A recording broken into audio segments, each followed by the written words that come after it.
So good evening all. Welcome to Crystal. Crystal 2025 June സൈക്കിളിലോട്ട് preparation ഉദ്ദേശിക്കുന്ന NET ആസ്പിറൻസിന് വേണ്ടി UGC നെറ്റ് JRF എങ്ങനെ ഹിസ്റ്ററിയിൽ കരസ്ഥമാക്കാം എന്നുള്ളതിന്റെ ഒരു 2 മാസത്തെ ഒരു സ്ട്രാറ്റജി സെഷനാണ് നടത്തിക്കൊണ്ടിരിക്കുന്നത്.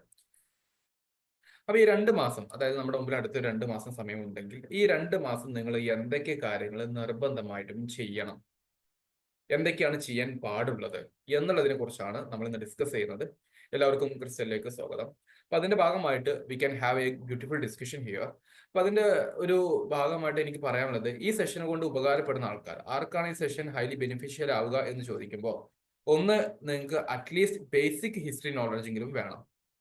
There will B many students like degree വേറൊരു സബ്ജക്റ്റും നമുക്ക് എക്സും കണ്ട അല്ലെ, PG ഹിസ്റ്ററി എടുത്തിട്ടുള്ള കുട്ടികൾ ഉണ്ടാകാം.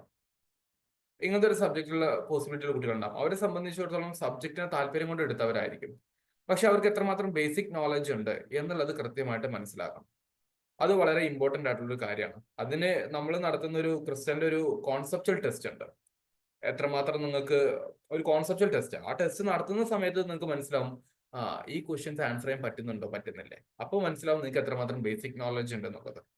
അപ്പൊ അങ്ങനത്തെ ഒരു നോളജ് നമുക്ക് ഉണ്ടായിരിക്കണം. എങ്കിലാണ് ഞാൻ പറയുന്ന കാര്യങ്ങൾ നിങ്ങൾക്ക് പരിപൂർണമായിട്ട് മനസ്സിലാവുള്ളൂ. പിന്നെ ഒരു പ്രധാനപ്പെട്ട കാര്യം, അടുത്ത 2 മാസത്തിൽ എങ്ങനെ നിങ്ങൾക്ക് സിസ്റ്റമാറ്റിക് ആയിട്ട് പഠിച്ചു പോകണം. എന്നിട്ട് ജൂൺ എക്സാമിനേഷൻ എഴുതുന്ന സമയത്ത് നിങ്ങൾക്ക് നെറ്റ്, JRF ഓർ PhD ഇതിൽ ഏതെങ്കിലും നിങ്ങൾ ഇൻട്രസ്റ്റ് പോലെ ക്വാളിഫൈ ചെയ്യേണ്ടത് ഏത് എന്നതിന്റെ അടിസ്ഥാനത്തിൽ നിങ്ങൾക്ക് പഠിക്കാൻ ഒരു സിസ്റ്റമാറ്റിക് പ്ലാനും ഞാൻ പറഞ്ഞുതരും. ഓക്കെ, അപ്പൊ ആ രീതിയിലുള്ള ഒരു ഡിസ്കഷൻ ആണ് നമ്മൾ സ്റ്റാർട്ട് ചെയ്യുന്നത്. Hope you guys are all ready. നിങ്ങൾ റെഡി ആണെന്ന് ഞാൻ വിശ്വസിക്കുന്നു. എന്നിട്ട് നമ്മൾ ഡിസ്കഷനിലോട്ട് പോവാണ് കേട്ടോ. അപ്പൊ അതിന്റെ ഭാഗമായിട്ട് ഫസ്റ്റ് ഓഫ് ഓൾ നമ്മൾ എക്സാമിനേഷനെ കുറിച്ചുള്ള ഒരു ബ്രീഫ് ഐഡിയ നമുക്ക് വേണം. ആദ്യമായിട്ട് എക്സാമിനേഷൻ എഴുതുന്നവരെ കൂടെ പരിഗണിച്ചിട്ടാണ് ഞാൻ ഈ കാര്യങ്ങൾ പറയുന്നത്. അപ്പൊ അതിൽ ഒന്നാമത്തെ കാര്യമാണ് പേപ്പർ 1 ഉണ്ട്, പേപ്പർ 2 ഉണ്ട്, 2 പേപ്പർ ഉണ്ട്. പേപ്പർ 1നെ വിളിക്കുന്ന പേര് തന്നെ general teaching and research aptitude എന്നാണ് അതിന് വിളിക്കുന്ന പേര്. പക്ഷെ ഇതിൽ നമുക്ക് ടോട്ടലി 10 യൂണിറ്റുകൾ കാണാൻ വേണ്ടി പറ്റും. ഓരോ യൂണിറ്റുകളിൽ നിന്നും 5 ക്വസ്റ്റ്യൻസ് വെച്ചിട്ട് 50 ക്വസ്റ്റ്യൻസ് ഉണ്ടാവും. Okay, 50 questions and 100 mark. അതാണ് പേപ്പർ 1. പേപ്പർ 2 ഹിസ്റ്ററി എന്ന് പറയുന്ന ഒരു സബ്ജക്ട് ഉണ്ട്, 100 ക്വസ്റ്റ്യൻസ് ഉണ്ട്, 200 മാർക്ക്. അപ്പോൾ ടോട്ടലി നമുക്ക് 300 മാർക്സ് ഉണ്ട്. ഈ 300 മാർക്സിൽ നമുക്ക് ഓൺ ആൻ ആവറേജ് 180 മാർക്സ് കിട്ടിയാലേ, I repeat based on the previous history experience, ക്രിസ്റ്റലിൽ മാത്രമായിട്ട് കഴിഞ്ഞ ഒരു 4 നെറ്റ് എക്സാമിനേഷനിൽ 50ലേറെ സ്റ്റുഡൻസിന് PhD NET JRF history clear ചെയ്യാൻ പറ്റിയത് കൊണ്ട് അവരുടെ മാർക്ക് അനുസരിച്ചിട്ട് ഞാൻ പറയുകയാണ്, നിങ്ങൾക്ക് 180 മാർക്കെങ്കിലും കിട്ടിയിട്ടില്ല എങ്കിൽ നിങ്ങളുടെ PhD നെറ്റ് എന്ന് പറയുന്ന ഒരു ആഗ്രഹം മിസ്സാവും ബേസ്ഡ് ഓൺ ദ റിസർവേഷൻ. പക്ഷെ നിങ്ങൾക്ക് ഏറ്റവും സേഫസ്റ്റ് സോൺ എന്ന് പറയുന്നത് ഈ 180 എന്നുള്ളത് just try to highlight into or upgrade into 200. ഒരു 200 മാർക്ക് ആക്കിയിട്ട് നിങ്ങൾക്ക് ഒന്ന് കൊണ്ടുവരാൻ വേണ്ടി പറ്റുകയാണെന്നുണ്ടെങ്കിൽ നിങ്ങൾക്ക് JRF വരെ പോസിബിൾ ആയിട്ടുള്ള ഒരു കേസാണ്. സോ 180, 200 ഇതാണ് നിങ്ങളുടെ ഏറ്റവും മിനിമം ഐഡിയ എന്നുള്ളത് മനസ്സിലാക്കി വെക്കുക. ഇപ്പൊ നിങ്ങൾക്ക് അത് പോസിബിൾ ആണ്, കാരണം so far no negative marking. This is something very important. So far no negative marking. 2 മാർക്കാണ് ഓരോ ക്വസ്റ്റ്യൻ വരുന്നത്. അപ്പൊ 150 ക്വസ്റ്റ്യൻസിൽ നിങ്ങൾക്ക് 300 മാർക്ക് ഉണ്ടാവും. അതിൽ നിങ്ങൾക്ക് 180, 200 കിട്ടുകയാണ് എന്നുണ്ടെങ്കിൽ നിങ്ങൾക്ക് അടുത്ത ഒരു എക്സാമിനേഷൻ, നെറ്റ് എക്സാമിനേഷനിൽ നിങ്ങൾക്ക് PhDയോ നെറ്റോ 200ന്റെ അടുത്ത് എത്തുകയാണെങ്കിൽ ഏകദേശം JRFും ക്വാളിഫൈ ചെയ്യാൻ വേണ്ടി പറ്റും എന്നുള്ളതാണ്. ഇതാണ് ബേസിക് ഐഡിയ. ഇത് നിങ്ങൾക്ക് ക്ലിയർ ആയിട്ടുണ്ടോ? ഒരു ക്യുമുലേറ്റീവ് മാർക്കിംഗ് സിസ്റ്റമാണ്. പേപ്പർ 1ന്റെയും പേപ്പർ 2ന്റെയും ഒരു മാർക്കിംഗ് സിസ്റ്റം ഒരുമിച്ച് കൂട്ടുന്നതിനാണ് ക്യുമുലേറ്റീവ് എന്ന് വിളിക്കുക. അപ്പൊ ക്യുമുലേറ്റീവ് ആവുന്നതുകൊണ്ട് തന്നെ നമുക്ക് മാർക്ക് 180 to 200 ആയിട്ട് വരുന്നു. Is that clear guys? ഞാൻ പറഞ്ഞത് ക്ലിയർ ആണെങ്കിൽ ഒന്ന് കമന്റ് ചെയ്യാം.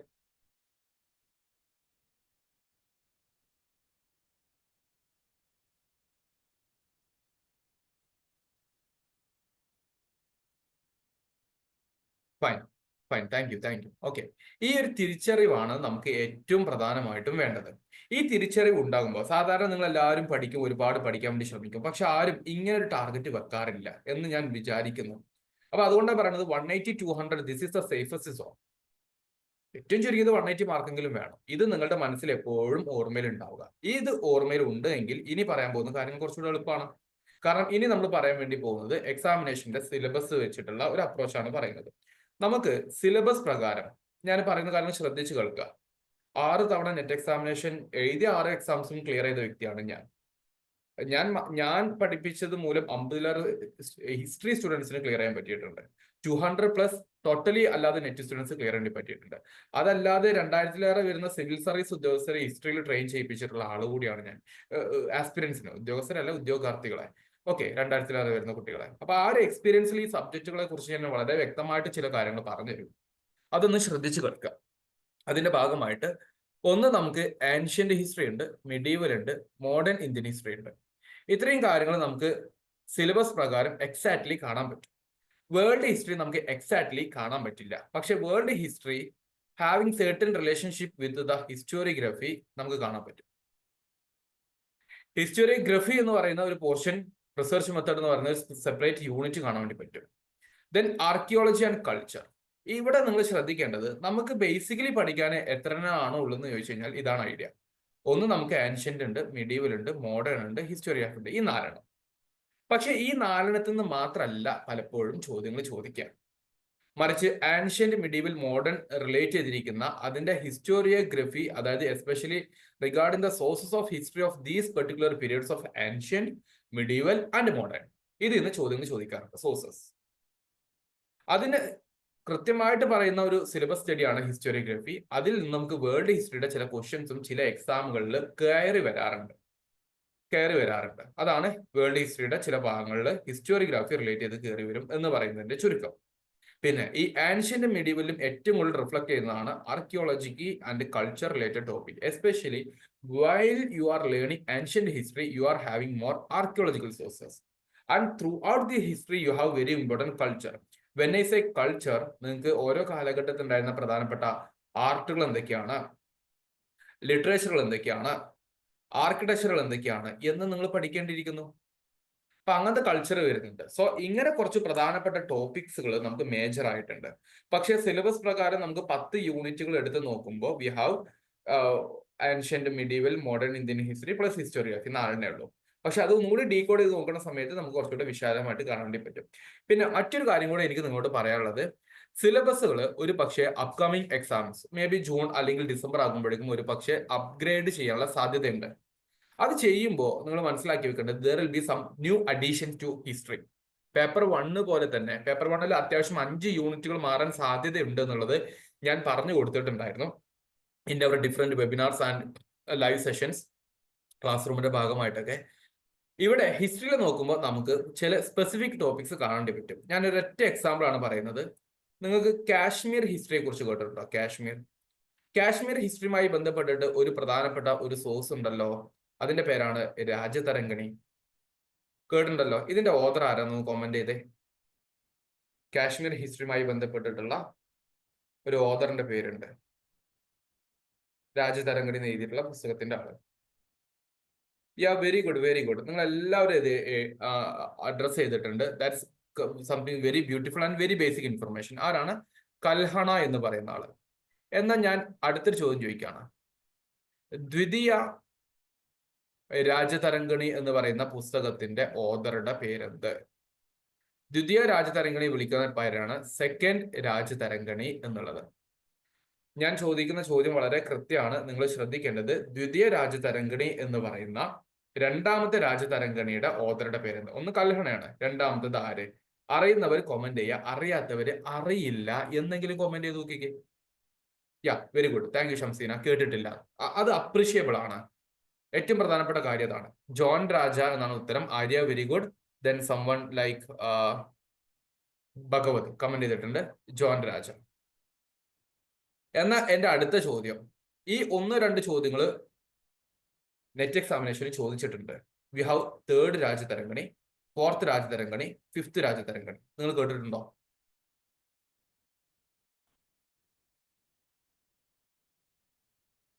There is less chance. 90% സ്റ്റുഡൻസും അത് കേട്ടിട്ടുണ്ടാവില്ല. പക്ഷെ ഇങ്ങനത്തെ questions are expected in this examination. And the most interesting part is that there is no syllabus mentioning about the Kashmir history as a particular unit. Political ഹിസ്റ്ററിയുടെ ഭാഗമായിട്ട് കാശ്മീർ എന്ന് പറയുന്നത് നിങ്ങളുടെ സിലബസിൽ ഇല്ല. അപ്പൊ സിലബസിൽ ഇല്ലാത്തൊരു കാശ്മീരിനെ കുറിച്ച് നിങ്ങൾ ചോദിക്കുന്നുണ്ട്. പക്ഷെ രാജതരംഗിണി കൽഹണ എന്ന് പറയുന്ന ചിലത് സോഴ്സിൽ മാത്രം മെൻഷൻ ചെയ്യപ്പെടുന്നതായിട്ട് വരുന്നുണ്ട്. പക്ഷെ കാശ്മീരിന്റെ ആസ് സച്ച് പൊളിറ്റിക്കൽ ഹിസ്റ്ററി നിങ്ങളോട് ചോദ്യം ചോദിച്ചിട്ടില്ല. ചോദ്യം ചോദിച്ചിട്ടില്ല. ഇത് കൃത്യമായിട്ട് ഒന്ന് മനസ്സിലാക്കി വെക്കുക. അപ്പൊ ഇങ്ങനത്തെ കുറച്ച് ടോപ്പിക്സ് കൂടെ വരുന്നുണ്ട്. അപ്പൊ ഇങ്ങനെ പ്രെഡിക്റ്റ് ചെയ്യാൻ പറ്റുന്ന ചില ക്വസ്റ്റ്യൻസ്, ഫേവറബിൾ ആയിട്ട് വരുന്ന ചില ടോപ്പിക്സ്, ഇതെല്ലാം പരീക്ഷയ്ക്ക് വളരെ ഇമ്പോർട്ടന്റ് ആയിട്ടുള്ള ഏരിയാസ് ആണ്. പലപ്പോഴും നമ്മൾ നോക്കാതെ പോകുന്ന, ഞാൻ വേറെ സിമ്പിൾ എക്സാമ്പിൾ കൂടെ പറഞ്ഞുതരാം. We heard about Gupta empire, Mauryan empire, right? But how many of you know that there are some other very important dynasties such as Eastern Ganga dynasty, Somavamshi dynasty, Suryavamsha dynasty. ഞാൻ ഈ പറഞ്ഞിരിക്കുന്ന 3 ഡൈനാസ്റ്റികൾ എവിടെ കേന്ദ്രീകരിച്ച്, ഇന്ന് ഇന്ത്യയുടെ ഏത് സംസ്ഥാനം കേന്ദ്രീകരിച്ചു എന്ന് പറഞ്ഞേ? Eastern Ganga dynasty, Somavamshi, Suryavamshi. Bhagavath, very good. ഞാൻ പറഞ്ഞില്ല, നിങ്ങൾക്ക് അറിയുന്നവര് അറിയാം, ഉത്തരം പറയാം. അറിയാത്തവര് അറിയില്ല എന്നുള്ളതും ബ്യൂട്ടിഫുൾ കമന്റ് ആണ്. കാരണം നമ്മളുടെ ലേണിംഗ് എന്താണെന്നുള്ളത് നമ്മൾ കൃത്യമായിട്ട് അറിയുമ്പോൾ മാത്രമാണ് നമുക്ക് പ്രോഗ്രസ് കൊണ്ടുവരാൻ പറ്റുള്ളൂ. മറ്റേത് എനിക്കറിയില്ല, ഞാൻ ചാട പിടിച്ചിരിക്കും എന്നുള്ളൊരു ആറ്റിറ്റ്യൂഡ് ആണെങ്കിൽ എന്നും അങ്ങനെ ഇരിക്കേണ്ടി വരും. ലേണിംഗ് സിസ്റ്റത്തിൽ ഒരിക്കലും പാടില്ലാത്തൊരു സംഗതിയാണ് ചാട. നമുക്ക് എപ്പോഴും വേണ്ടത് എന്താണ്? ഒരു ഷെയറിംഗ് മെന്റാലിറ്റിയാണ് വേണ്ടത്. അറിയാത്ത കാര്യങ്ങൾ കേൾക്കാനുള്ള ഒരു മെന്റാലിറ്റി, അറിഞ്ഞ കാര്യങ്ങൾ ബാക്കിയുള്ളവരോട് ഷെയർ ചെയ്യാനുള്ള ഒരു മെന്റാലിറ്റി. അതുകൊണ്ടല്ല ഇങ്ങനത്തെ ഏറ്റവും പ്രധാനപ്പെട്ട ഇൻസൈറ്റുകളും അനാലിസിസും ഞാൻ നിങ്ങളോട് ഷെയർ ചെയ്യുന്നത്. ഓക്കെ, സോ ഭഗവത് പറഞ്ഞതാണ് അതിന്റെ ഉത്തരം, ഒഡീഷയാണ്. ഒഡീഷയിലുള്ള 3 ഡൈനാസ്റ്റികളെ കുറിച്ചാണ് ഞാൻ പറഞ്ഞത്.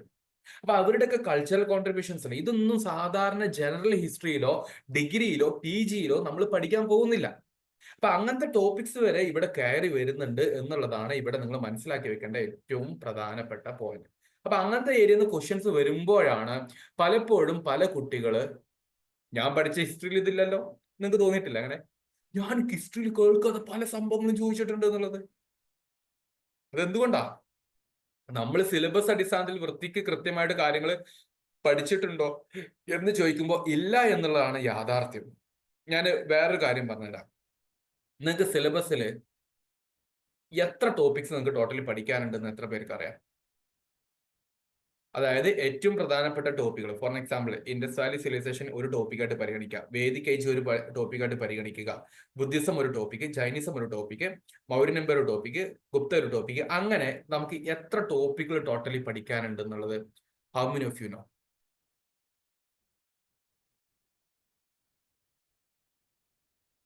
Arya, very good, around 37. A good number of guess, ഒരു ഗുഡ് ഗസ് ആണ് അത് കേട്ടോ.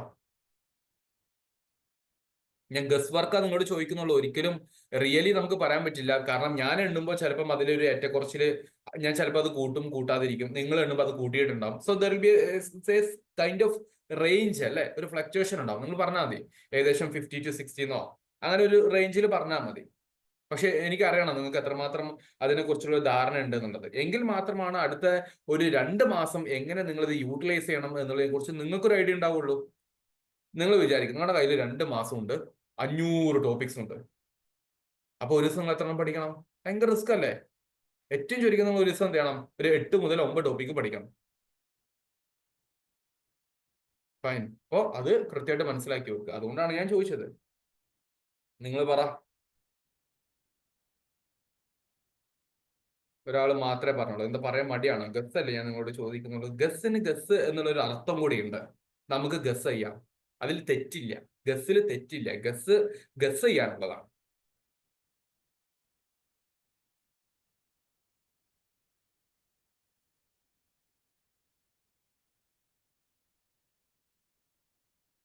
യാ Bhagavath, very good, 40 to 50. Another very good guess ആണ്.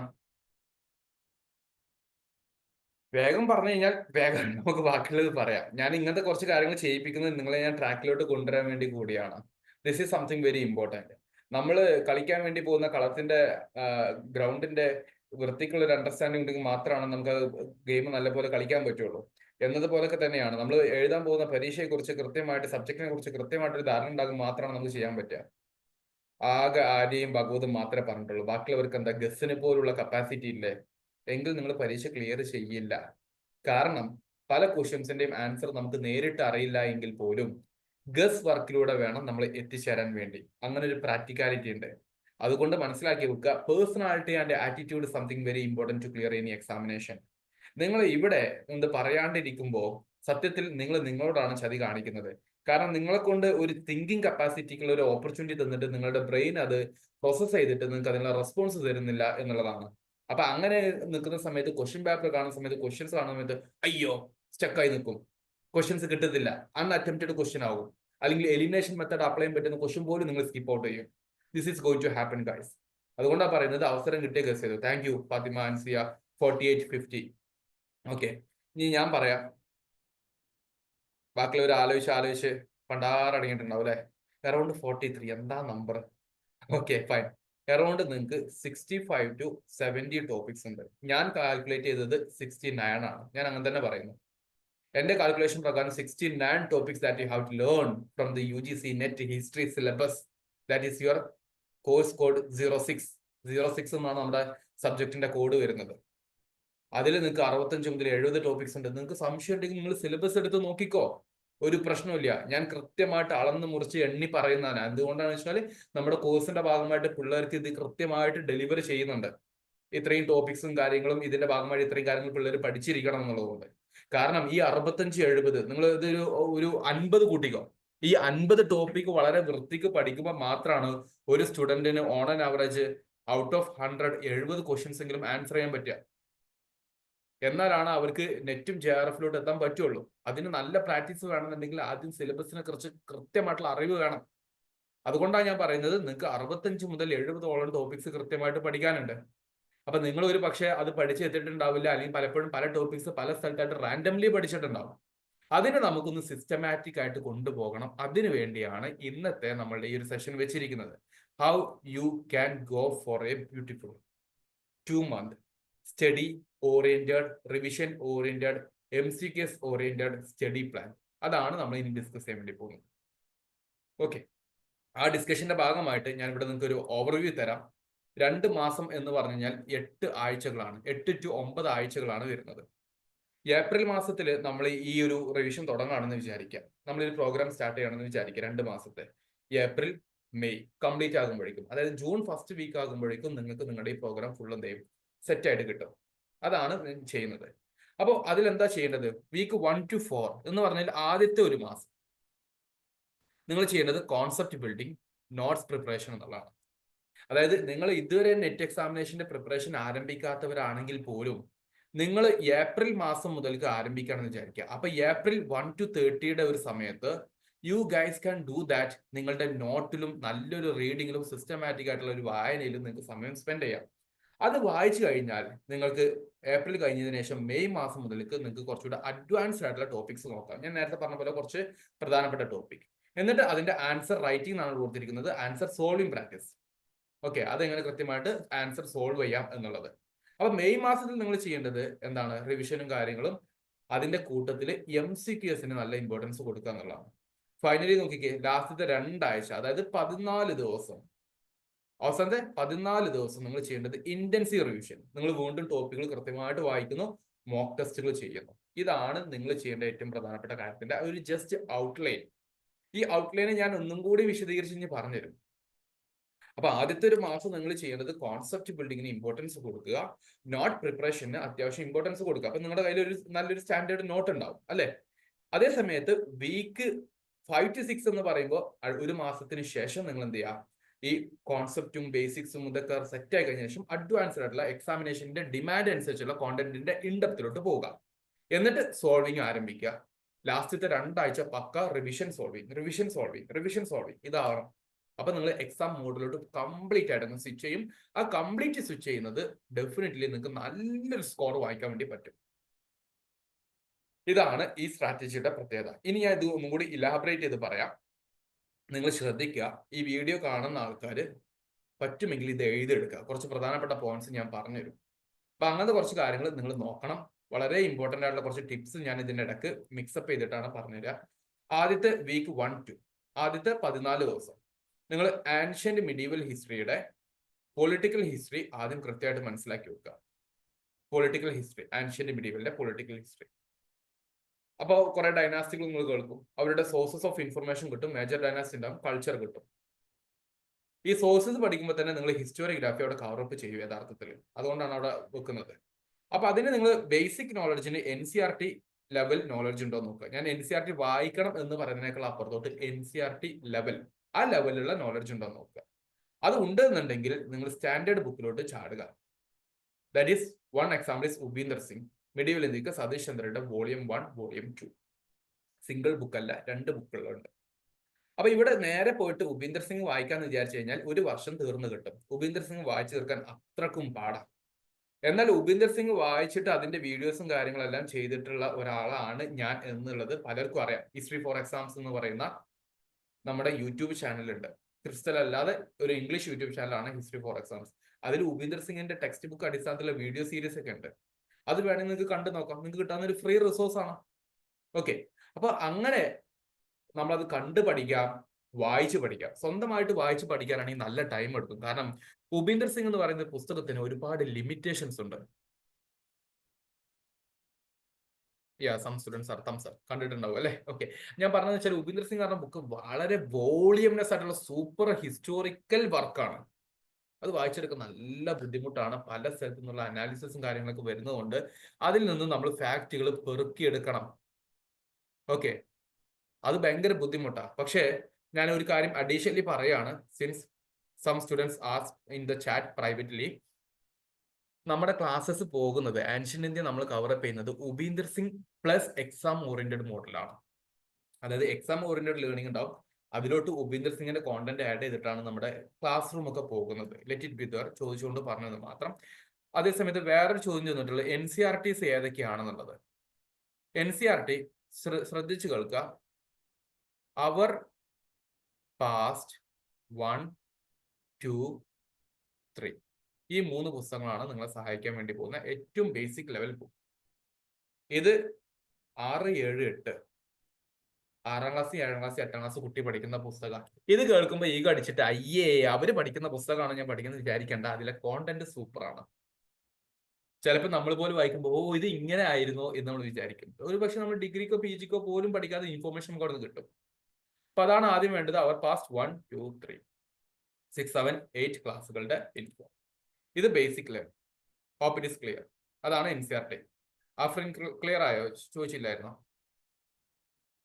ഇതാണ് ബേസിക്. ഇത് കഴിഞ്ഞിട്ട് നിങ്ങൾക്ക് നോക്കാൻ പറ്റുന്നതാണ് തീംസ് ഇൻ ഇന്ത്യൻ ഹിസ്റ്ററി എന്ന് പറയുന്ന +2 ബുക്കുകൾ. അതിന്റെ വീഡിയോയും എന്തുണ്ട്, ഞാൻ പറഞ്ഞിട്ടുള്ള ഹിസ്റ്ററി ഫോർ എക്സാംസ് എന്ന് പറയുന്ന നമ്മുടെ യൂട്യൂബ് ചാനലുണ്ട്. ഹിസ്റ്ററി ഫോർ എക്സാംസ് ഉണ്ട്, നിങ്ങൾ നോക്കിയാൽ മതി, അതിൽ കാണാൻ പറ്റും. അപ്പൊ ഇങ്ങനെ ബേസിക് ആയിട്ടുള്ള ഒരു ഇൻഫർമേഷൻ ആണ് ആദ്യത്തെ 2 ആഴ്ച നിങ്ങൾ ഉണ്ടാക്കിയെടുക്കേണ്ടത്. അതില് നിങ്ങൾ ചെയ്യാൻ പറ്റാവുന്ന ഒരു ടൈം മാനേജ്മെന്റ് ഒന്ന് നോക്കിക്കേ. Daily 2 hours for paper 2. Paper 2ന് 2 മണിക്കൂർ മതി. സത്യം പറഞ്ഞു കഴിഞ്ഞാൽ അത് മതി. If you have a correct study material ഉണ്ട് എന്നുണ്ടെങ്കിൽ. ആൻഡ് 1 hour ഫോർ പേപ്പർ 1, 1 മണിക്കൂർ പേപ്പർ 1. ഓക്കെ, ഇനി ഇപ്പൊ ഞാൻ നിങ്ങൾക്ക് ഇതിനു മുമ്പിൽ ഒരു കാര്യം കൂടി അവതരിപ്പിക്കുകയാണ്. നിങ്ങൾക്ക് NCERT, standard books, Upinder Singh, Satish Chandra, ഈ ഉപീന്ദർ സിംഗിന്റെ ബുക്കിന് തന്നെ കൊടുക്കണം അറൌണ്ട് 1000 rupees. സതീഷ് ചന്ദ്രക്ക് കൊടുക്കണം വോളിയം 1, 2 അറൌണ്ട് 600 to 700. പിന്നെ മോഡേൺ ഇന്ത്യയിലോട്ട് വരുന്ന സമയത്ത് ശേഖർ ബന്ദേവയുടെ പ്ലാസ്റ്റിക് പാർട്ടീഷൻ കൊടുക്കണം 700-800 രൂപ. അപ്പൊ തന്നെ നോക്കിക്കേ, ഒരു 2500-3000 രൂപയുടെ ബുക്കുകൾ നിങ്ങൾ ഏറ്റവും ചുരുങ്ങിയത് വാങ്ങിക്കണം, പുസ്തകം വാങ്ങിക്കുന്ന ആൾക്കാരാണെന്നുണ്ടെങ്കിൽ. അല്ലെങ്കിൽ നിങ്ങളൊരു കോഴ്സ് പർച്ചേസ് ചെയ്തിട്ട് അത് കാണാം. That's up to you. And in between I'm just announcing one that April 1st വീക്കിൽ ക്രിസ്റ്റലിന്റെ UGC നെറ്റ് ഹിസ്റ്ററിയുടെ ഒരു സൂപ്പർ കോംപ്രഹെൻസീവ് ബുക്ക് നമ്മൾ മാർക്കറ്റിലോട്ട് ലോഞ്ച് ചെയ്യുന്നുണ്ട്. ആൻഷ്യന്റും മിഡീവലും മോഡേൺ ഇന്ത്യയൊക്കെ സെപ്പറേറ്റ് പുസ്തകങ്ങളാക്കിയിട്ട് നെറ്റ് എക്സാമിനേഷന് ആവശ്യമായിട്ടുള്ള എല്ലാ കോണ്ടന്റുകളും, സിലബസിലുള്ള എല്ലാ കാര്യങ്ങളും മെൻഷൻ ചെയ്യുന്നത്. അത് ഏപ്രിൽ മാസത്തിൽ വരുന്നുണ്ട് എന്നുള്ളൊരു സന്തോഷം കൂടെ ജസ്റ്റ് നിങ്ങളെ മുമ്പിൽ ഒന്ന് പറഞ്ഞു വെക്കുന്നു. ഓക്കെ, അതൊന്ന് അറിഞ്ഞിരിക്കാം. സോ വീക്ക് 1, 2 നിങ്ങൾ ചെയ്യേണ്ടത് ആൻഷ്യന്റ് മിഡീവൽ ഹിസ്റ്ററിയുടെ ഒരു കോൺസെപ്റ്റൽ കാര്യങ്ങളാണ് ആദ്യം ക്ലിയർ ആക്കി ഉണ്ടാക്കിയെടുക്കേണ്ടത്. Week 3, 4 modern and world history. World history എന്നുള്ളത് ഹിസ്റ്ററി പ്ലസ് ഹിസ്റ്റോറിയോഗ്രഫി എന്നുള്ളതിനാണ് ഇമ്പോർട്ടൻസ് വരേണ്ടത്. അതായത് നിങ്ങൾ ആലോചിച്ച് നോക്കിക്കേ, അപ്പൊ ഒരു മാസം കൊണ്ട് നിങ്ങൾ ഹിസ്റ്ററിയെ കുറിച്ചുള്ള നല്ലൊരു ധാരണ ഉണ്ടാക്കിയെടുത്തുള്ളതാണ്. This is something very important, right? അപ്പൊ അതാണ് പ്രധാനപ്പെട്ട ഒരു കാര്യം. ഓക്കെ, അതിൽ നിങ്ങൾക്ക് ബിപിൻ ചന്ദ്രയുടെ ബുക്ക് ഉണ്ട്, അർജുൻ ദേവിന്റെ വേൾഡ് ഹിസ്റ്ററിയുടെ കുറച്ച് ബുക്ക് ഉണ്ട്. അത് NCERT ബുക്കാണ് അർജുൻ ദേവിൻ്റെത്. നമ്മളത് പഠിക്കുന്നത് വേൾഡ് ഹിസ്റ്ററി ക്ലിയർ ആകാൻ വേണ്ടിയല്ലേ. വേൾഡ് ഹിസ്റ്ററിയിലെ ചില സംഭവങ്ങൾ നമുക്ക് ഇന്ത്യൻ ഹിസ്റ്ററിയുമായിട്ട് റിലേറ്റ് ചെയ്ത് ചില സ്റ്റേറ്റ്മെന്റ് വൈസ് ക്വസ്റ്റ്യൻസ് വരും. ഫോർ എക്സാമ്പിൾ, ഇൻഡസ്ട്രിയൽ റവല്യൂഷൻ എന്ന് പറയുന്ന ടോപ്പിക് നിങ്ങൾ കേട്ടിട്ടുണ്ട്. ഇത് എവിടെ നടന്നത്? ഇൻഡസ്ട്രിയൽ റവല്യൂഷൻ എവിടെ നടന്നത്? നിങ്ങളൊന്ന് കമന്റ് ചെയ്യും. ഞാൻ നിങ്ങൾക്ക് ഇതിന്റെ ക്വസ്റ്റ്യന്റെ അപ്രോച്ച് കൂടെ പറഞ്ഞിരുന്നത്. Definitely you guys know. Very good. Shamseena, England. Afreen, England. Very good.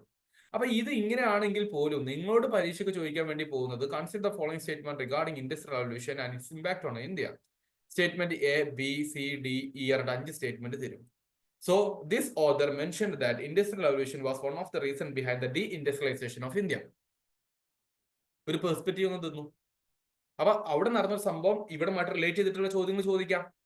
അപ്പൊ അങ്ങനത്തെ ചോദ്യങ്ങൾ വരെ നമുക്ക് പരീക്ഷയ്ക്ക് വരും എന്നുള്ളതാണ് നിങ്ങൾ മനസ്സിലാക്കി വെക്കേണ്ട പ്രധാനപ്പെട്ട points. Hope it is clear. അങ്ങനെ ഒരു മാസത്തിന്റെ ഉള്ളിൽ നിങ്ങൾ മോഡേൺ ഇന്ത്യൻ ഹിസ്റ്ററിയും വേൾഡ് ഹിസ്റ്ററിയുടെ ചെയ്യുമ്പോൾ നിങ്ങൾക്ക് എന്ത് ചെയ്യേണ്ടി പറ്റും? ഏകദേശം ഒരു ബേസിക് നോളജ് ഉണ്ടാവും. ഇപ്പൊ നിലവിൽ ക്രിസ്റ്റലിൽ നടക്കുന്ന ഒരു കേസ് എന്ന് വെച്ചാൽ ആൻഷ്യന്റ് ഇന്ത്യൻ ഹിസ്റ്ററി കഴിഞ്ഞു, അവരുടെ കോൺസെപ്റ്റൽ ടെസ്റ്റ് 1 കഴിഞ്ഞു. മിഡീവല് ജസ്റ്റ് ഒരു 5 ക്ലാസ് കഴിഞ്ഞു, അതിന്റെ കോൺസെപ്റ്റൽ ടെസ്റ്റ് ഉടനെ വരും. റിവിഷൻ പ്ലാൻ കൊടുക്കുകയാണ്. അപ്പൊ അങ്ങനെ അവര് ഫുൾ ബാച്ചിൽ പഠിക്കുന്ന കുട്ടികൾ ഇപ്പോൾ ഓൾറെഡി നിങ്ങളിപ്പോൾ എവിടെയെങ്കിലും കോച്ചിങ് എടുത്തിട്ടുണ്ടോ പഠിച്ചിട്ടുണ്ടോ എന്ന് എനിക്കറിയില്ല. പക്ഷെ ക്രിസ്റ്റലിൽ പഠിച്ചുകൊണ്ടിരിക്കുന്ന 10-20 ഹിസ്റ്ററിയുടെ വിദ്യാർത്ഥികള് അവര് ഇപ്രാവശ്യത്തെ കോച്ചിങ്ങിന്റെ ഭാഗമായിട്ട് they are already having ancient complete ആയി, മിഡീവൽ 5 ക്ലാസ് ആയി, അപ്പൊ അവരുടെ റിവിഷൻ പ്ലാൻ തുടങ്ങിയിട്ടുണ്ട്.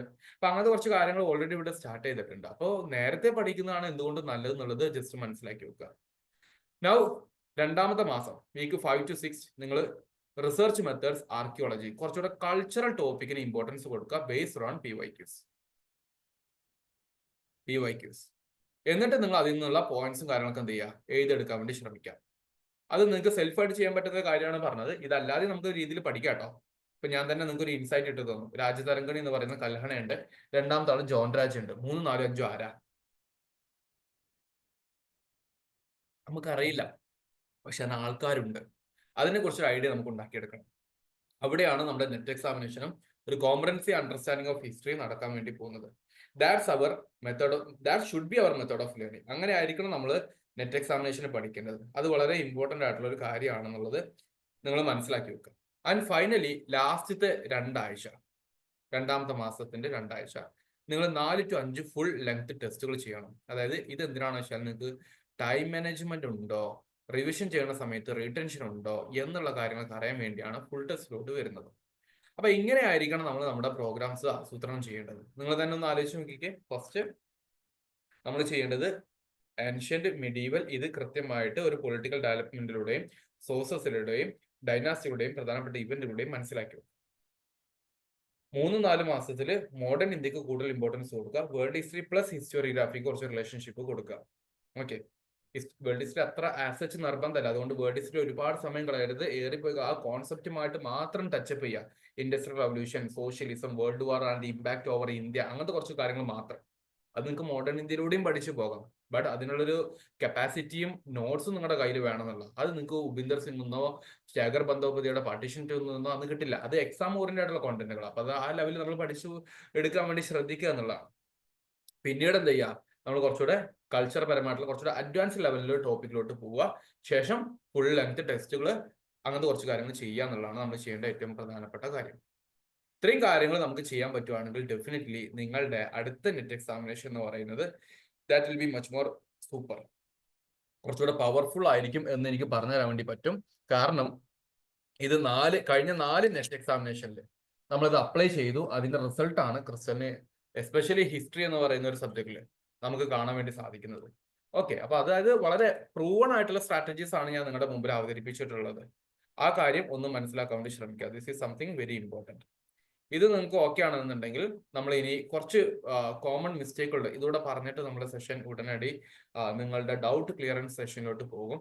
അതിൽ ഒന്നാമത്തെ കാര്യം ഇതാണ്,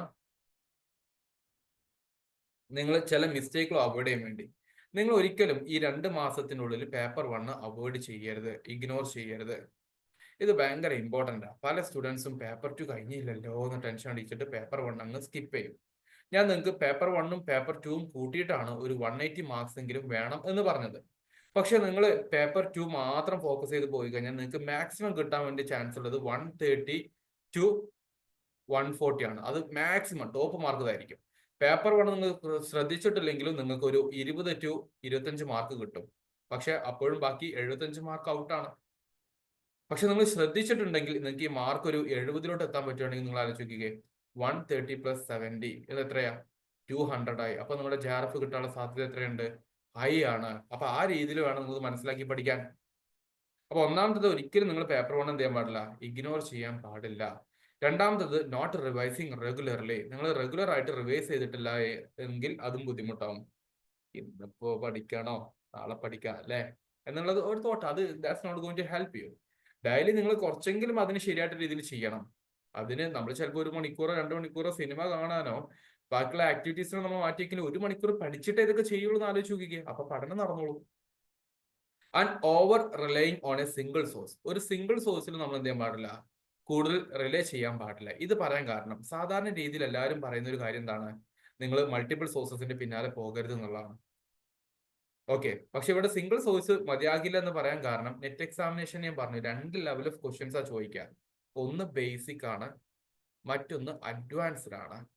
ഇത് രണ്ടും കിട്ടുന്ന ഒരു പുസ്തകമാണ് എങ്കിൽ നിങ്ങൾ അത് വായിച്ചോ, ഒരു കുഴപ്പമില്ല. പക്ഷെ അതല്ലാതെ നിങ്ങൾ NCERT ഒരു 10 തവണ വായിക്കാം. NCERT പാണ്ഡിത്യം കിട്ടും, നെറ്റ് ക്ലിയർ ചെയ്യത്തില്ല. 10 തവണ ഉപീന്ദർ സിംഗ് വായിക്കാം എന്ന് വിചാരിച്ചു കഴിഞ്ഞാൽ നിങ്ങളെ സഹായിക്കില്ല. കാരണം ഉപീന്ദർ സിംഗ് എന്നല്ല പരീക്ഷയ്ക്ക് ചോദ്യം ചോദിക്കുന്നത്. Upinder Singh one of the source that you can adopt എന്നുള്ളതാണ്. നിങ്ങൾക്ക് ഉപയോഗിക്കാൻ പറ്റുന്ന ഒരു സോഴ്സ് മാത്രമാണ് ഉപീന്ദർ സിംഗ്. അല്ലാണ്ട് നിങ്ങളോട് ആരും ഉപീന്ദർ സിംഗ് വായിച്ചിട്ട് നെറ്റ് എക്സാമിനേഷൻ എഴുതാൻ പാടുള്ളൂ എന്ന് ആരും പറഞ്ഞിട്ടില്ല. പക്ഷെ ഉപീന്ദർ സിംഗിലെ കോണ്ടന്റ് നമ്മളെ ഹെൽപ്പ് ചെയ്യും. പക്ഷെ ഉപീന്ദർ സിംഗിന്റെ എല്ലാ കോണ്ടന്റും നമ്മളെ ഹെൽപ്പ് ചെയ്യോ? ഉപീന്ദർ സിംഗിൽ 1000-ലേറെ പേജസ് ഉണ്ട്, 1000+ പേജസ്. ഈ എല്ലാ പേജസും നമ്മൾ കൃത്യമായിട്ട് പഠിക്കണോ? വേണ്ട. നമ്മൾ ടോപ്പിക്കുമായിട്ട് നമുക്ക് റിലേറ്റ് ചെയ്യുന്ന ഭാഗങ്ങൾ മാത്രം പഠിച്ചാൽ മതി. അത് ഒരു പ്രത്യേക കഴിവാണ്. ആ കഴിവുണ്ടാക്കി എടുക്കണം എന്നുണ്ടെങ്കിൽ കുറച്ച് ടൈം എടുക്കും. ആ കാര്യം കൂടി ഒന്ന് മനസ്സിലാക്കി വെക്കും. അപ്പൊ സിംഗിൾ സോഴ്സിൽ നോക്കാതെ നിങ്ങൾ ചെയ്യേണ്ടത് go for more revision of the same source plus multiple സോഴ്സിൽ നിന്നും നിങ്ങൾ MCQs പ്രാക്ടീസ് ചെയ്യുക. ക്രിസ്റ്റലിൽ ടെസ്റ്റ് സീരീസ് പ്രോഗ്രാം ഉണ്ട്. നിങ്ങൾക്ക് ക്രിസ്റ്റലിൽ ടെസ്റ്റ് സീരീസ് പ്രോഗ്രാം വേണമെങ്കിൽ മാത്രം അത് പർച്ചേസ് ചെയ്തിട്ട് അതിലൂടെ ക്വസ്റ്റ്യൻസ് പ്രാക്ടീസ് ചെയ്യാം. അതിന്റെ ഡീറ്റെയിൽ എക്സ്പ്ലനേഷൻ ഓരോ ക്വസ്റ്റ്യൻസിന് ശേഷം വരും. അപ്പൊ അങ്ങനത്തെ കാര്യങ്ങൾ വേണമെങ്കിൽ നിങ്ങൾക്ക് അഡോപ്റ്റ് ചെയ്യാം. അതേസമയത്ത് നിങ്ങൾക്ക് ഗൂഗിളിൽ നോക്കിയിട്ട് ക്വസ്റ്റ്യൻസ് പ്രാക്ടീസ് ചെയ്യാം, PYQs നോക്കിയിട്ട് ചെയ്യാം. That's up to you. അപ്പൊ അതിനുവേണ്ടി നിങ്ങൾ എന്തായാലും കൃത്യമായിട്ട് ചെയ്യണം എന്നുള്ളതാണ് ശ്രദ്ധിക്കേണ്ട കാര്യം. And finally the most important part is that you have to stay consistent in your learning and disciplined. ഇന്ന് രാവിലെ 6 മണിക്ക് എണീറ്റു, 8 മണി വരെ വായിച്ചു.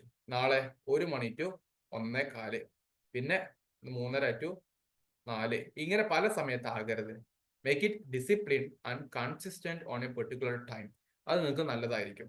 പിന്നെ practice time bound mock test. This is something very important. നല്ലൊരു ശതമാനം ആസ്പിറൻസും ചെയ്യാതെ പോകുന്ന കാര്യമാണ് മോക്ക് ടെസ്റ്റുകൾ പ്രാക്ടീസ് ചെയ്യാതെ പോകും എന്നുള്ളത്. അത് ഒരിക്കലും നിങ്ങളെ സഹായിക്കില്ല.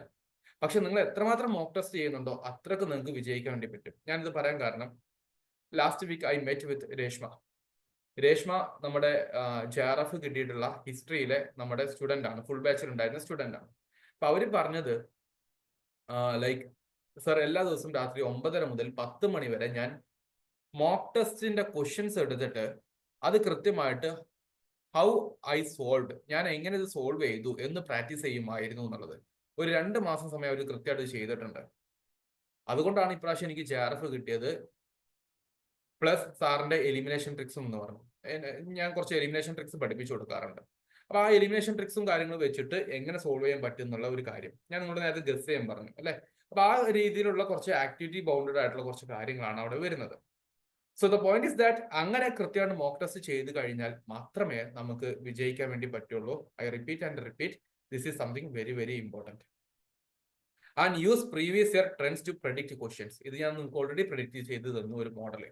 അത് നമ്മൾ റിവൈസ് ചെയ്യുമ്പോഴും നമ്മൾ ആ ടോപ്പിക് എടുക്കുമ്പോൾ നമ്മൾ എന്ത് ചെയ്യുക, അത് നോക്കുക. നമ്മുടെ റിവിഷനും വരാൻ വേണ്ടി പോകുന്നത് അങ്ങനത്തെ കുറച്ച് ക്രാഷ് ആയിട്ടുള്ള പ്രോഗ്രാമിന്റെ ഭാഗമായിട്ട് ഇങ്ങനത്തെ കുറച്ച് കാര്യങ്ങൾ വരുന്നുണ്ട്. അപ്പൊ റിവൈസ് ചെയ്യുന്ന സമയത്ത് നമ്മൾ എങ്ങനെ ക്വസ്റ്റ്യൻ വരാന്നുള്ളത് ചിന്തിക്കുമ്പോൾ ആ പഠിക്കുന്ന കാര്യം നമ്മുടെ തലയിൽ അക്യുറേറ്റ് ആയിട്ട് അങ്ങ് ഫിക്സ് ചെയ്തോളൂ.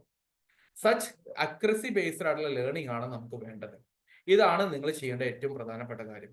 സോഫാർ നിങ്ങൾക്ക് ഓക്കെ ആണോ? എന്തെങ്കിലും സംശയം ഉണ്ടോ?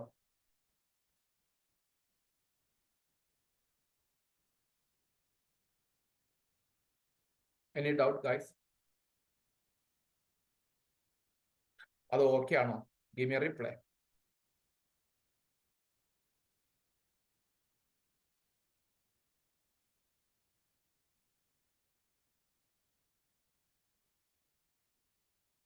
Okay fine. അങ്ങനെയെങ്കിൽ ഞാൻ ഒരു കാര്യം കൂടെ അനൗൺസ് ചെയ്തിട്ട് ഞാൻ ഇന്നത്തെ സെഷൻ എന്റെ ഭാഗം സ്റ്റോപ്പ് ചെയ്യും. എന്നിട്ട് നിങ്ങൾക്ക് എന്ത് സംശയം ഉണ്ടെങ്കിലും I'm ready to solve that one. ഒന്നാമത്തെ കാര്യം, ഞാൻ നിങ്ങൾക്ക് ഒരു പ്രധാനപ്പെട്ട കാര്യം ഇൻട്രൊഡ്യൂസ് ചെയ്യുന്നത്, നമ്മളുടെ ഒരു ടെലിഗ്രാം ഗ്രൂപ്പ് ഉണ്ട്, യൂട്യൂബ് ചാനൽ ഉണ്ട്. അവിടെയൊക്കെ നിങ്ങൾക്ക് ഒരുപാട് ഫ്രീ റിസോഴ്സസ് കിട്ടും. ടെലിഗ്രാമിന്റെ എക്സാമ്പിൾ ഞാൻ ഇവിടെ ആഡ് ചെയ്തിട്ടുണ്ട്. നോക്കിക്കേ, ലിറ്ററി റോസസ് നിങ്ങൾക്ക് സിംപ്ലി വായിച്ചെടുക്കാൻ പറ്റുന്ന, അവിടെ തന്നെ കണ്ടോ, major basics of literary sources എന്ന് പറഞ്ഞിട്ടുള്ള കാര്യമാണ് വന്നിട്ടുള്ളത്. അതിന് അടിസ്ഥാനത്തിലുള്ള ചില ക്വസ്റ്റ്യൻസ് കണ്ടോ താഴെ. Which of the following Buddhist text contain stories of Buddha's previous birth. അത് ബേസിക് നോളജ്. അപ്പൊ അങ്ങനത്തെ കാര്യങ്ങളൊക്കെ കിട്ടാൻ വേണ്ടി നിങ്ങൾക്ക് നമ്മുടെ ടെലിഗ്രാം ചാനൽ യൂട്ടിലൈസ് ചെയ്യാം. ഓക്കെ, അപ്പൊ നിങ്ങളെ കോൺടാക്ട് ചെയ്തിട്ടുള്ള ഓഫീസ് നമ്പറുമായിട്ട് നിങ്ങൾ ബന്ധപ്പെട്ടിട്ട് ടെലിഗ്രാം ചാനലിന്റെ ഒരു ലിങ്ക് ചോദിച്ചാൽ മതി. അതുപോലെ യൂട്യൂബും, ക്രിസ്റ്റലിന്റെ യൂട്യൂബും ഹിസ്റ്ററി ഫോർ എക്സാംസിന്റെ യൂട്യൂബ് ചാനലും അത്യാവശ്യം ഇഷ്ടംപോലെ ഒരുപാട് കോണ്ടന്റ്സ് അതിലുണ്ട്. അപ്പൊ ആ രീതിയിൽ മനസ്സിലാക്കാൻ വേണ്ടി ശ്രമിക്കുക. ഒന്നാമത്തത് ഒരു ഫ്രീ റിസോഴ്സ് ആണ് നിങ്ങൾക്ക് കിട്ടാവുന്നത്, അത് യൂട്ടിലൈസ് ചെയ്യാം. രണ്ടാമത്തെ കാര്യം, നമ്മൾ UGC നെറ്റ് ഹിസ്റ്ററിയുടെ ഒരു ക്രാഷ് കോഴ്സ് സ്റ്റാർട്ട് ചെയ്യാൻ വേണ്ടി പോകുന്നുണ്ട്. ആ ഫോട്ടോയിൽ നിൽക്കുന്നത് ഞാൻ തന്നെയാണ്. ഓക്കെ, അതിന്റെ പ്രത്യേകത 15 കോർ ടോപ്പിക്സ് നിങ്ങൾക്ക് ലൈവായിട്ട് കിട്ടും.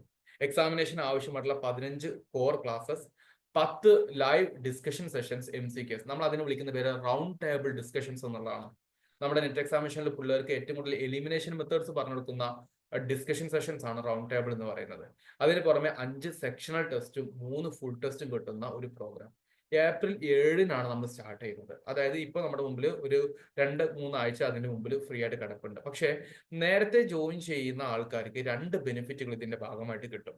ഒന്നാമത്തത്, ഇതിന്റെ ഒറിജിനൽ പ്രൈസ് വരുന്നത് 3000 ആണ്. അത് ആദ്യം ജോയിൻ ചെയ്യുന്ന 30 പേർക്ക് 2000 രൂപക്ക് കൊടുക്കാനാണ് ഓഫീസിൽ നിന്നുള്ള പ്ലാൻ. ഓക്കെ, അതാണ് ഞാൻ നിങ്ങളെ അറിയിക്കുന്നത്. അപ്പോൾ അത് നിങ്ങൾക്ക് ആപ്ലിക്കേഷൻ വഴിയായിരിക്കും പർച്ചേസ് ചെയ്യേണ്ടത്. അത് നിങ്ങൾക്ക് 2 ഇൻസ്റ്റാൾമെന്റ് ആയിട്ട് പേയ്മെന്റ് നടത്താം. ജോയിൻ ചെയ്യുന്ന സമയത്ത് 1000 രൂപയും പിന്നീട് അടുത്ത മാസം കഴിഞ്ഞിട്ട് 1000 രൂപയായിട്ട് നിങ്ങൾക്ക് ജോയിൻ ചെയ്യാം. പക്ഷെ ആദ്യം ജോയിൻ ചെയ്യുന്ന 30 പേർക്കാണ് ആ ഒരു ഓഫർ കൊടുക്കുന്നത്. ഓക്കെ, അപ്പൊ ആ കാര്യം അറിഞ്ഞിരിക്കുക. അതാണ് ഒന്നാമത്തെ ബെനിഫിറ്റ്. രണ്ടാമത്തെ ബെനിഫിറ്റ്, ഈ ജോയിൻ ചെയ്യുന്ന ആൾക്കാർക്ക് നമ്മൾ അതിൽ ഈ കോഴ്സിന്റെ അകത്ത് തന്നെ കുറച്ച് ഫ്രീ സെഷൻസ് കൊടുക്കുന്നുണ്ട്. ഫോർ എക്സാമ്പിൾ, റൗണ്ട് ടേബിൾ ഡിസ്കഷന്റെ ഒരു വീഡിയോ നിങ്ങൾക്ക് കോഴ്സിൽ കാണാൻ വേണ്ടി പറ്റും. ആപ്ലിക്കേഷൻ എടുത്ത് നോക്കുന്ന സമയത്ത് നിങ്ങൾക്ക് കാണാൻ വേണ്ടി പറ്റും. അപ്പൊ അതിലൂടെ നിങ്ങൾ പഠിക്കുമ്പോൾ, ഓ ഇത് ഇങ്ങനെയാണല്ലേ സോൾവ് ചെയ്യേണ്ടത്, ഇങ്ങനത്തെ ഇൻസൈറ്റ് കിട്ടും എന്നുള്ളതാണ്. സോ നിങ്ങൾ ആരെങ്കിലും ഇങ്ങനത്തെ കോഴ്സിന് ജോയിൻ ചെയ്യുന്നതിന് മുമ്പ് ഞാൻ അങ്ങനെ തന്നെ പറയുന്നു, നിങ്ങൾ ആ വീഡിയോ ഒക്കെ കാണാൻ വേണ്ടി ശ്രമിക്കുക. എന്നിട്ട് നിങ്ങൾക്ക് ഇത് എത്രമാത്രം എഫക്റ്റീവ് ആവുന്നുണ്ടെന്ന് മനസ്സിലാക്കിയിട്ട് മാത്രം ജോയിൻ ചെയ്യുക. മറ്റേ നിങ്ങൾ എവിടെയെങ്കിലും പോയിട്ട് 2000-ഓ 10,000-ഓ 25,000-ഓ പൈസ കൊടുത്തിട്ട് കാര്യമില്ലല്ലോ. Make sure that is going to help you to clear this examination. അതിനാണ് നമ്മൾ പേയ്മെന്റ് കൊടുക്കുന്നത്. അപ്പൊ ആ രീതിയിൽ മനസ്സിലാക്കി വെക്കുക. 15 കോർ ടോപ്പിക്സിന്റെ ലൈവ് ക്ലാസ്സസ് നമ്മൾ കൊടുക്കുന്നുണ്ട്. Plus 10 live MCQs discussion, round table discussion ആണ്. 5 സെക്ഷണൽ ടെസ്റ്റ്, 3 ഫുൾ ടെസ്റ്റ്. ഇതോടുകൂടെ നിങ്ങൾ എക്സാമിനേഷനിൽ നല്ലൊരു ഇമ്പാക്ട് ക്രിയേറ്റ് ചെയ്യാൻ വേണ്ടി പറ്റുന്നതാണ്. ഓൾറെഡി നെറ്റ് എക്സാമിനേഷൻ ഒക്കെ പഠിച്ചു വന്നിട്ടുള്ള ആൾക്കാരാണെങ്കിൽ ഡെഫിനറ്റ്ലി നെറ്റ് കിട്ടിയ ആൾക്കാർക്ക് JRF കിട്ടാനൊക്കെ സഹായിക്കുന്ന ഒരു പ്രോഗ്രാം ആയിട്ടാണ് നമ്മളിത് പ്ലാൻ ചെയ്തിരിക്കുന്നത്. This is purely history relate ചെയ്തിരിക്കുന്ന ഒരു കോഴ്സാണ് എന്നുള്ള കാര്യം കൂടി മനസ്സിലാക്കി വെക്കുക. ഇത്രയും കാര്യങ്ങളാണ് എനിക്ക് നിങ്ങളോട് പറയാനുള്ളത്. So choose wisely. ഒന്ന്, നിങ്ങൾക്ക് ഒരു ടെലിഗ്രാം ഉണ്ട്, യൂട്യൂബ് ഉണ്ട്, ഇതൊക്കെ നിങ്ങൾക്ക് യൂട്ടിലൈസ് ചെയ്യും. അതിന്റെ ക്ലാസ്സസ് ഒക്കെ നിങ്ങൾക്ക് കാണാം. അപ്പൊ മനസ്സിലാവും എങ്ങനെയാണ് പഠിക്കേണ്ടത് എന്നുള്ളതിനെ കുറിച്ചൊക്കെ. രണ്ടാമത്തത്, ഈ ക്രാഷ് കോഴ്സിൽ ജോയിൻ ചെയ്യാൻ ഉദ്ദേശിക്കുന്ന ആൾക്കാരാണെങ്കിൽ don't miss out guys, no time. ഞാൻ പറഞ്ഞ പോലെ ആദ്യം ജോയിൻ ചെയ്യുന്ന 30 പേർക്ക് മാത്രമേ ഈ ഒരു ഓഫർ നമ്മൾ കൊടുക്കുന്നുള്ളൂ. അത് ഏർലി ബേർഡ് ഓഫറിന്റെ ഭാഗമായിട്ടുള്ളതാണ്. സോ നിങ്ങൾ ഒരിക്കലും മിസ്സാക്കണ്ട. നിങ്ങളോ നിങ്ങളുടെ ഫ്രണ്ട്സിൽപ്പെട്ട ആരെങ്കിലും ജൂൺ എക്സാമിനേഷൻ വളരെ വൃത്തിക്ക് എഴുതാൻ ഉദ്ദേശിക്കുന്നുണ്ടെങ്കിൽ this is the best time. And with 2 instalment itself you can make the payment. അത് നിങ്ങൾ ഓഫീസ് നമ്പറുമായിട്ട് കോൺടാക്ട് ചെയ്യുക. നമ്പറും കാര്യങ്ങളൊക്കെ ഇവിടെ കൊടുത്തിട്ടുണ്ട്. That's now it's your call. നിങ്ങളുടെ തീരുമാനമാണ് എന്ത് ചെയ്യണം വേണ്ട എന്നുള്ളത്. ഞാൻ എന്തായാലും ഇതിനെക്കുറിച്ചുള്ള സംസാരം ഇവിടെ അവസാനിപ്പിച്ചിട്ട്, നിങ്ങൾക്ക് എന്തെങ്കിലും ഇന്നത്തെ സെഷനുമായിട്ട് ഡൗട്ട് ഉണ്ടെങ്കിൽ അത് സോൾവ് ചെയ്യാനുള്ള അവസരം തരാണ്.